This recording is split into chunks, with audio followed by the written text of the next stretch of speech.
नमस्कार दोस्तों, मैं आपके लिए लेकर आई हूँ एक नई कहानी हवस की शिकार। तो चलो शुरू करते हैं आज की कहानी। तब तक के लिए मेरे चैनल को सब्सक्राइब कर दें। शुरू करते हैं आज की कहानी। राकेश ने कार रोकी और उतर कर सलोनी के घर का दरवाजा खटखटाया।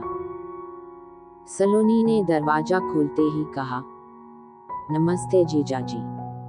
नमस्ते, राकेश ने आंगन में घुसते हुए भी कहा। क्या हाल है सलोनी?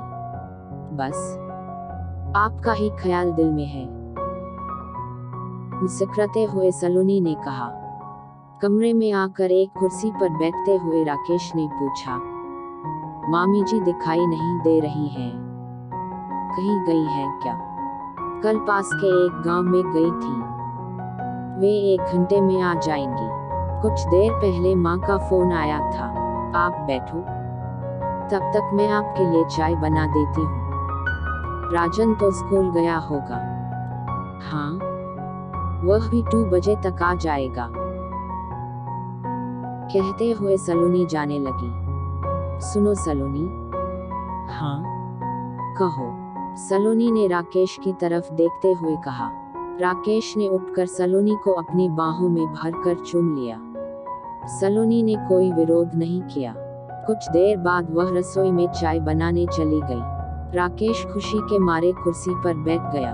राकेश की उम्र 35 साल थी। सांवला रंग, तीखे नैनक्श। वह यमुनानगर में अपने परिवार के साथ रहता था।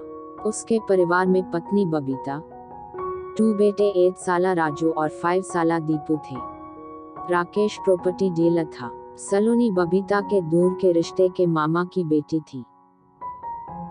वह जगतपुरा गांव में रहती थी।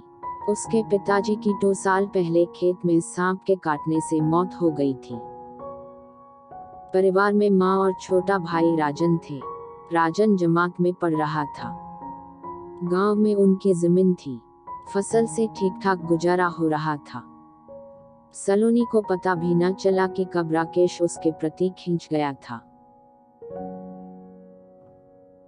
एक दिन तो राकेश ने उससे कह दिया था, सलोनी, तुम बहुत खूबसूरत हो।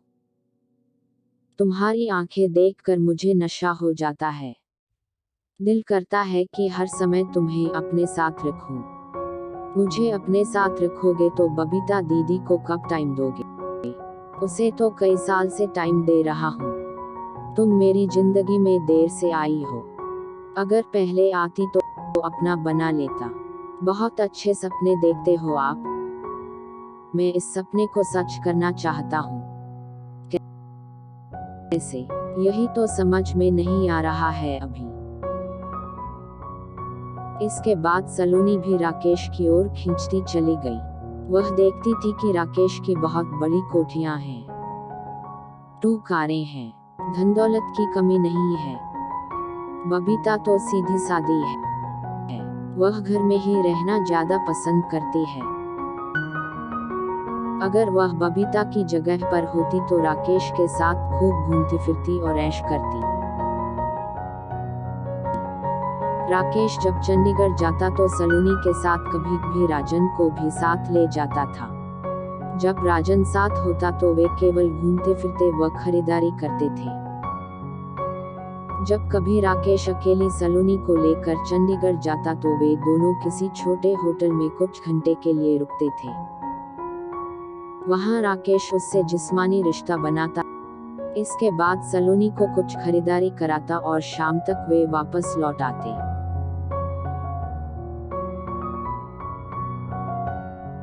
बबीता व राकेश के बीच कई बार सलोनी को लेकर बहस हुई, झगड़ा हुआ, पर नतीजा कुछ नहीं निकला। राकेश व सलोनी उसी तरह मिलते रहे। एक दिन बबीता ने सलोनी को फोन कर दिया था, सलोनी, तुझे शर्म नहीं आती जो अपनी बहन का घर उजाड़ रही है? कभी भी चंडीगढ़ चली जाती है घूमने के लिए। मैं अपने जीजा की साली हूँ।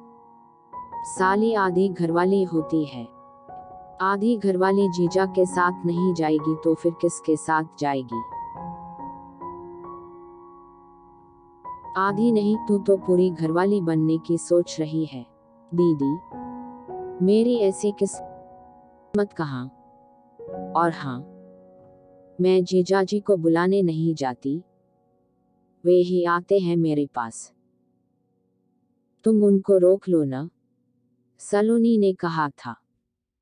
सलोनी की माँ भी यह सब जानती थी, पर वे मना नहीं करती थी क्योंकि राकेश सलोनी पर खूब रुपए खर्च कर रहा था।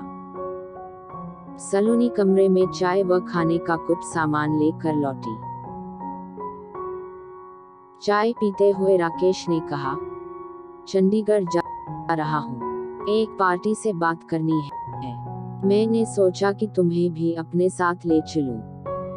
आपने फोन भी नहीं किया अपने आने का। मैंने सोचा था कि आज फोन न करके तुम्हें सरप्राइज दूंगा, तो मिल गया न सरप्राइज। माँ भी नहीं है, सुना घर छोड़कर मैं कैसे जाऊंगी। कोई बात नहीं, मैं मामी जी के आने का इंतजार कर लेता हूँ। मुझे कौन सी जल्दी है, तुम जरा मामी जी को फोन मिलाओ। सलोनी ने फोन मिलाया। घंटी तो जाती रही, पर कोई जवाब नहीं मिला। पता नहीं माँ फोन क्यों नहीं उठा रही है। सलोनी ने कहा, कोई बात नहीं, मैं थोड़ी देर बाद चला जाऊंगा। अब चंडीगढ़ तुम्हारे बिना जाने को मन नहीं करता। अगर तुम आज न जा पाई तो 2 दिन बाद चलेंगे। राकेश ने सलोनी की ओर देखते हुए कहा। कुछ देर बाद सलोनी की माँ आ गई। वे राकेश को देखकर बहुत खुश हुई और बोली, और क्या हाल है बेटा, बच्चे कैसे हैं, बबीता कैसी है, कभी उसे भी साथ ले आया करो।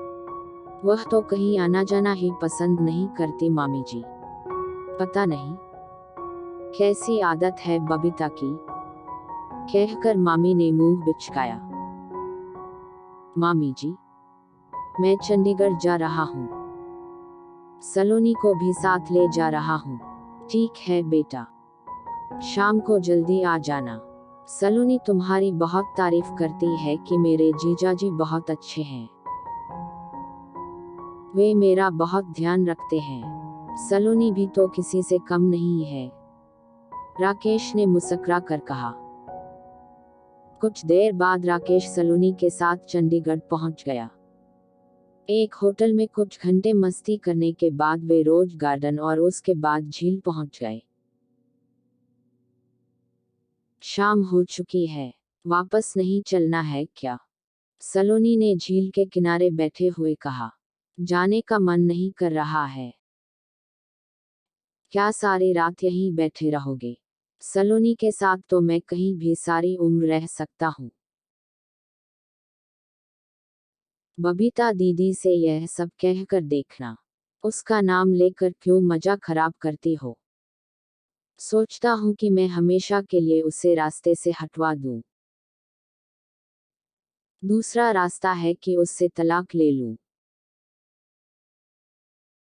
उसके बाद हम दोनों खूब मजे की जिंदगी जिएंगे। राकेश ने सलोनी का हाथ अपने हाथों में पकड़कर कहा, आज की कहानी बस इतनी है, आगे की कहानी कल सुनने को मिलेगी। तब तक के लिए गुड बाय, और मेरे चैनल को सब्सक्राइब नहीं किया तो सब्सक्राइब करके जाइए। Thank you.